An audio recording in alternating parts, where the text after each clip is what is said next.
শুধু আধ্যাত্মিকতাই নয়, পরিচ্ছন্নতার এক নয়া নজির স্থাপন করল মহাকুম্ভ। মুখ্যমন্ত্রী যোগী আদিত্যনাথের নেতৃত্বে মহাকুম্ভ 2025 কেবল তার আধ্যাত্মিক মহিমা প্রদর্শন করেনি, বরং পরিষ্কার পরিচ্ছন্নতার ক্ষেত্রেও নতুন রেকর্ড স্থাপন করেছে। তার দৃষ্টিভঙ্গি অনুসারে উৎসবের সমাপ্তির পর 15 দিনের একটি বিশেষ পরিচ্ছন্নতা অভিযান শুরু করা হয়েছে।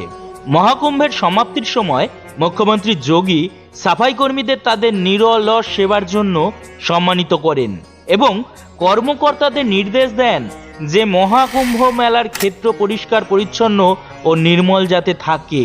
এই অভিযানে নেতৃত্ব দিচ্ছেন বিশেষ কর্মকর্তা আকাঙ্ক্ষা রানা। স্বচ্ছতা মিত্র এবং গঙ্গা সেবা দূতরা স্থানের পবিত্রতা পুনরুদ্ধারে সক্রিয়ভাবে অংশগ্রহণ করেছেন। আগামী 15 দিনের মধ্যে সঙ্গমঘাট, মেলার স্থলের রাস্তা এবং স্থায়ী ও অস্থায়ী অবকাঠামো পুঙ্খানুপুঙ্খভাবে পরিষ্কার করা হবে। বিশ্বের বৃহত্তম মানব সমাবেশ হিসেবে মহাকুম্ভ 2025 ত্রিবেণী সঙ্গমে 66 কোটিরও বেশি ভক্ত পবিত্র স্নান করেছেন। মুখ্যমন্ত্রী যোগীর একটি পরিষ্কার ও ঐশ্বরিক মহাকুম্ভের প্রতিশ্রুতি মেনে 15,000-এরও বেশি পরিচ্ছন্নতা কর্মী এবং 2,000 গঙ্গা সেবা দূত পুরো উৎসব জুড়ে স্বাস্থ্যবিধি এবং পরিচ্ছন্নতা বজায় রাখার ক্ষেত্রে গুরুত্বপূর্ণ ভূমিকা পালন করেছেন। মহাকুম্ভের পরেও এই পরিচ্ছন্নতা বজায় রাখার জন্য মুখ্যমন্ত্রী যোগী প্রয়াগরাজ অঞ্চল এবং এর আশেপাশের এলাকায় অব্যাহত পরিচ্ছন্নতা প্রচেষ্টার প্রয়োজনীয়তার নির্দেশ দিয়েছেন, যাতে উৎসবের পরে আগত তীর্থযাত্রীরা একটি পরিষ্কার ও পবিত্র পরিবেশ উপভোগ করতে পারেন।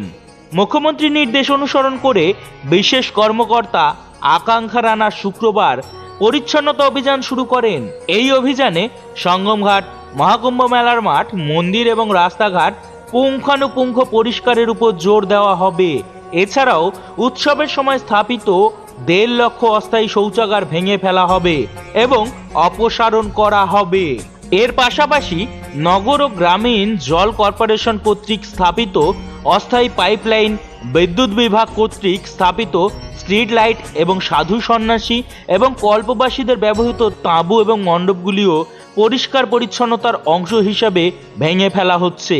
প্রয়াগরাজ পৌর কর্পোরেশন শহরের নান্দনিকতা এবং পরিবেশগত আবেদন বজায় রাখার জন্য সবুজায়ন এবং স্যানিটেশন বৃদ্ধির জন্য সক্রিয়ভাবে কাজ করছে। সরকার এক বিবৃতিতে জানিয়েছে, বিশেষ কর্মকর্তা আকাঙ্ক্ষা রানা এই পরিষ্কার পরিচ্ছন্নতা অভিযানের নেতৃত্ব দিচ্ছেন, যেখানে স্বচ্ছতা মিত্র এবং গঙ্গা সেবা দূত সক্রিয়ভাবে স্থানের পবিত্রতা পুনরুদ্ধারে অংশগ্রহণ করছে।